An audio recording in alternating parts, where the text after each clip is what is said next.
Buenos días, señoras y señores diputados, señora consejera. Estamos ante un día importante. Me temo que no va a ser suficiente 10 minutos para hablar de todo lo que nos gustaría hablar, de cómo impacta este presupuesto en políticas tan importantes en el ámbito educativo como es la educación infantil, la atención a la diversidad, la formación profesional, la apuesta por el bilingüismo, plurilingüismo, la apuesta por las infraestructuras, por la mejora de las infraestructuras y un largo etcétera. Y por miedo a que se me olvide, me quiero sumar porque también a nuestro grupo, a Nueva Canarias, nos han hecho llegar tanto el profesorado sin plaza, esa inquietud que tienen de resolver su situación. Yo creo que hay que atender esa reivindicación justa. Y por otro lado, efectivamente, la Escuela de Actores. Además, tengo que decir que mi grupo, ya en la 7ª legislatura, donde tuve el honor de ser diputada también, pues apostamos firmemente por esa oferta educativa porque la realidad es que la pública no ofrece la educación. Hay que ofrecerla hasta que la ofrezcamos y hasta que tengamos garantías de ser capaces de poner en marcha esa oferta en el año 2020. Creo que tenemos que reanudar ese convenio y, por tanto, en el proceso de enmiendas podremos, o nuestro grupo tiene intención de presentar una iniciativa en ese sentido, porque hasta que no haya garantía de la puesta en marcha de un programa público para garantizar que Canarias tenga oferta en formación en artes dramáticas y artes escénicas, pues nos parece que debemos continuar con esta línea. Efectivamente, estamos en un presupuesto que viene de un proceso de descapitalización de la escuela pública muy importante. Hemos pasado por etapas donde a la Escuela Canaria se le han quitado más de 500 millones de euros, convirtiéndonos en una comunidad donde la inversión en educación era raquítica, insignificante y casi hasta para ponernos colorados. Nos decía un especialista que vino en la 8ª legislatura del Banco Mundial que la inversión canaria en materia educativa era más o menos la misma, superando un poquito el 3%, que los países en vías de desarrollo africanos. Creo que no es África, con todo nuestro respeto y con todo el valor que le damos a la cultura, pero nuestro horizonte está en Europa. Por tanto, nuestro horizonte debe ser, como aporta la Ley Canaria, al menos ese 5%. Pero felicitamos el esfuerzo de la comunidad autónoma para este incremento significativo de un 7% en lo que viene a ser la mayor inversión educativa en la historia de Canarias. Comparto con usted, además, que cuando hablamos de inversión en educación no hay que romper con el binomio educación y cultura. Invertir en cultura es invertir en la mejora educativa. Un pueblo culto es un pueblo que avanza y que rinde mejor. Eso es obvio, pero a veces se nos olvida. Un niño donde se favorece el hábito lector, donde tiene acceso a la biblioteca, donde dispone de una oferta cultural de calidad, va a ser un niño más estimulado y, por tanto, va a ser un niño más receptivo en el aula. Por tanto, es evidente y, por tanto, compartimos que la inversión en cultura es invertir en educación. En el ámbito de 0 a 3 años, sí nos gustaría decirle, consejera, que estamos totalmente de acuerdo con el aumento inversor, pero creemos que la apuesta de este Gobierno, diríamos que la hoja de ruta, la línea, el faro que nos debe guiar es la Ley Canaria. Una ley, además, que nace del consenso de todas las fuerzas políticas, que fue una iniciativa popular muy enriquecida por este Parlamento y, además, por muchos especialistas en la materia. Y la ley es clara. La ley es clara en su artículo 29, donde plantea con claridad que esta consejería reglamentariamente debe planificar y gestionar la oferta educativa del primer ciclo.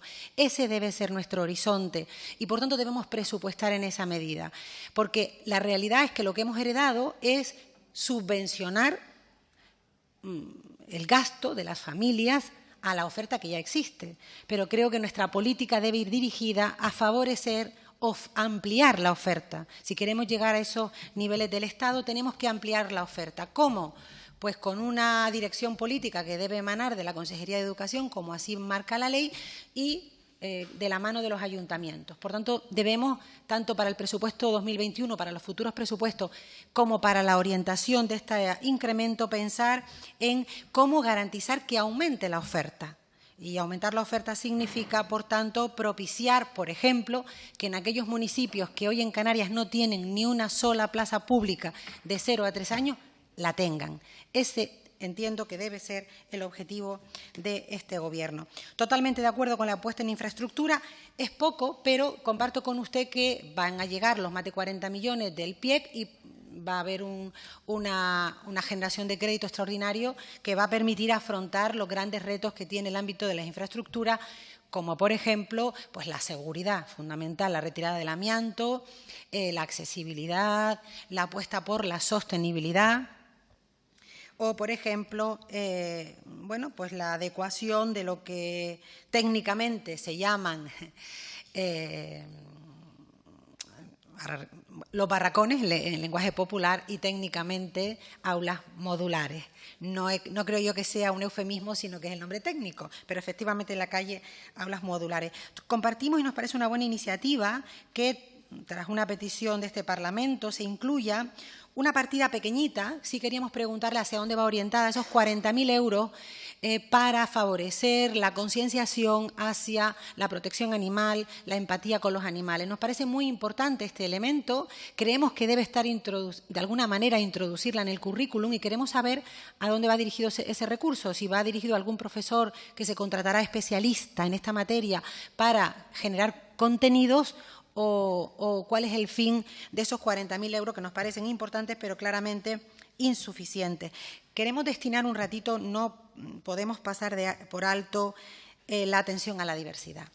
La Ley Canaria nos planteó de una manera, y nuestro grupo, humildemente, pero siempre en conexión con especialistas en la materia, fuimos los que todo el módulo, todo el articulado que tiene que ver con el Plan Estratégico de la Atención a la Diversidad fue una propuesta de Nueva Canaria, trabajada con el sector, de la mano del sector, con grandes especialistas, y creemos que hay una importante apuesta por un plan estratégico de atención a la diversidad, para de verdad poder trabajar la diversidad de alumnos que hay en nuestras aulas y, sobre todo, atender,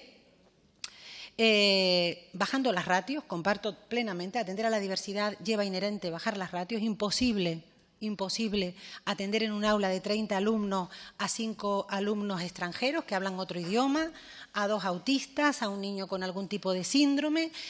Es imposible. Eso requiere un refuerzo en las aulas con personal de apoyo, con orientación psicopedagógica y una disminución de las ratios. Si no, será una utopía o casi una quimera trabajar la diversidad. Por tanto, creo que aunque en este presupuesto no se ve reflejado, sí espero que con los incrementos presupuestarios futuros y con lo que pueda llegar del Estado, podamos destinar una línea económica a desarrollar ese plan estratégico de la atención a la diversidad en Canarias. Empecé hablando de la cultura porque creo que es una apuesta importante del Gobierno que compartimos y además, insisto, redundará, estoy convencida, en la mejora de la calidad educativa, de esa escuela que queremos que sea una escuela que favorezca la equidad sin renunciar a la excelencia. Ha habido épocas en las que ha habido como una confrontación, equidad frente a la excelencia. No solo no son incompatibles, sino debe ser el camino. Las escuelas exitosas del mundo se caracterizan por ser escuelas donde se favorece la equidad, donde todo el mundo tiene oportunidades para avanzar, pero son escuelas de excelencia.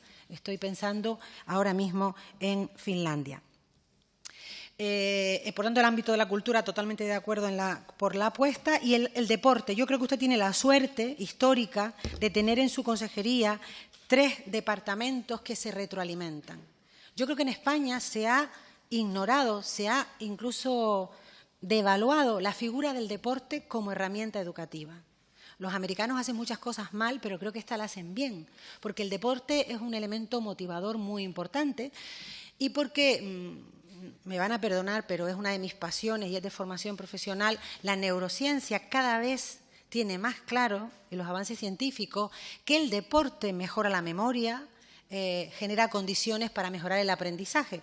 Soy además de las que creo que la escuela española y la escuela canaria debe empezar a incorporar los avances de la neurociencia a los procesos de enseñanza-aprendizaje, porque nos apuntan cosas básicas que si las interiorizamos podríamos dar un salto cualitativo. Y uno de los aportes es que el deporte en el ámbito educativo no solo no debe ser una maría, sino debe ser un elemento sustancial. Por tanto, esa apuesta que usted hace por el deporte, además por el deporte en femenino, como elemento también de favorecer la igualdad entre mujeres y hombres, entre hombres y mujeres, nos parece más que acertado. Por tanto, nos parece que es el presupuesto que va en el camino correcto, con una apuesta decidida por la mejora de todo el Gobierno hacia la inversión educativa, cultura y deporte, y que creemos que en el trámite de enmienda nuestro grupo presentará alguna iniciativa en la que estoy convencida que estaremos de acuerdo para mejorarlo dentro de las limitaciones que tiene el propio presupuesto y con una mirada puesta a un horizonte futuro de aumento progresivo